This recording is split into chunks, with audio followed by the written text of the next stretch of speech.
Hello, good day ka-AI. So silipin natin ano ng update sa ating Bitcoin. Okay? So ito yung ating sa ating AI bot. So dito tayo magbabalita ng crypto. So Bitcoin, BTC. So ito yung anyang chart. So biglang tumaas yung Bitcoin. Okay? So from 109.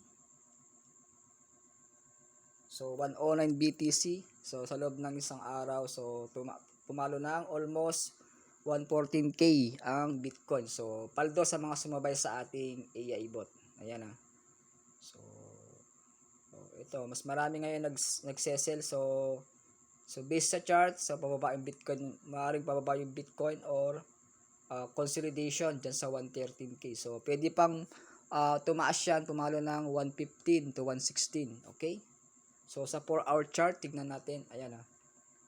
So yung 4-hour chart niya, pwede niya basagin yung 117k bago bumaba yung market. So depende. So ngayon, manipulation yung market, pataas pa rin, ongoing, strong. Okay?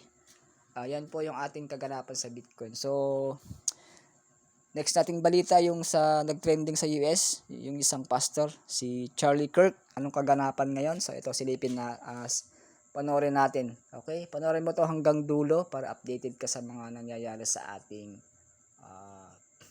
about sa crypto, about sa mga news dyan sa US.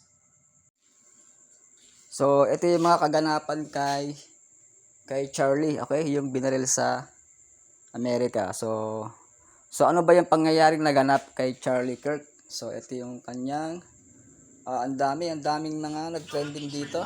Okay?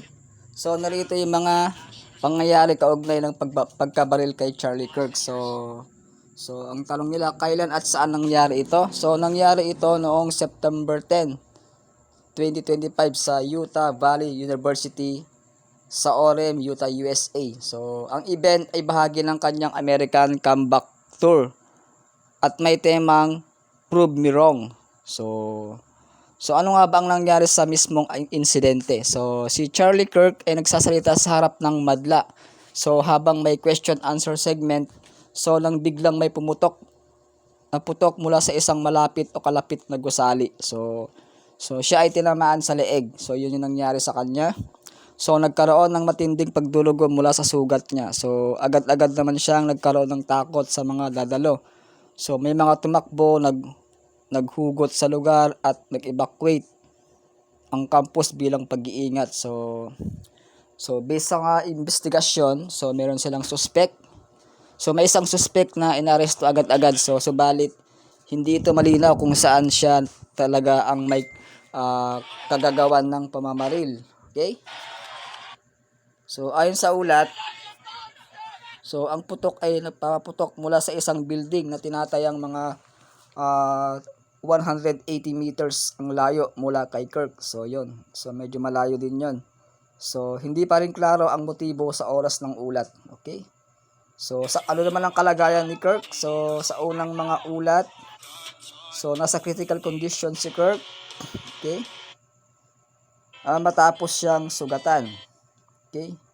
So hindi pa rin tiyak kung buhay pa siya o hindi sa mga pinakahuling ulat, depende sa source. So ngunit may impormasyon nagsasabing siya ay namatay na. Okay? So rest in peace. Ayan. So yan yung mga kaganapan. So ito yung video kung saan nagkagulo yung isang bulwagan. Okay? So ito, ayan. So ito yung nangyari dun sa kanyang speech sa madla. Ayan, ayun oh. Yun yung pumutok, baril. Ayan, nagkagulo na. Ayan, yung takbuhan ng mga tao dyan sa gilid. Ayan, oh. Ayan. So, nanggaling sa itaas yung putok sa may building. Ayan, oh. Ayan din. Ayan, 180 meters yung layo niyan. Okay? So, sa bandang dyan sa likod niyan. So, dilugod sa hospital yung si Kirk. So, kung gusto mo, pwede kong hanapin ang iyong pinakabagong update para malaman mo kung ano ang kinalabasan. Okay, so comments below ano mga mga alam mong kaganapan sa nangyari. Okay, this is Coach John. So, thank you for watching. Pakishare mo tong video para update sa mga next video ko. Okay. Bye-bye. God bless day.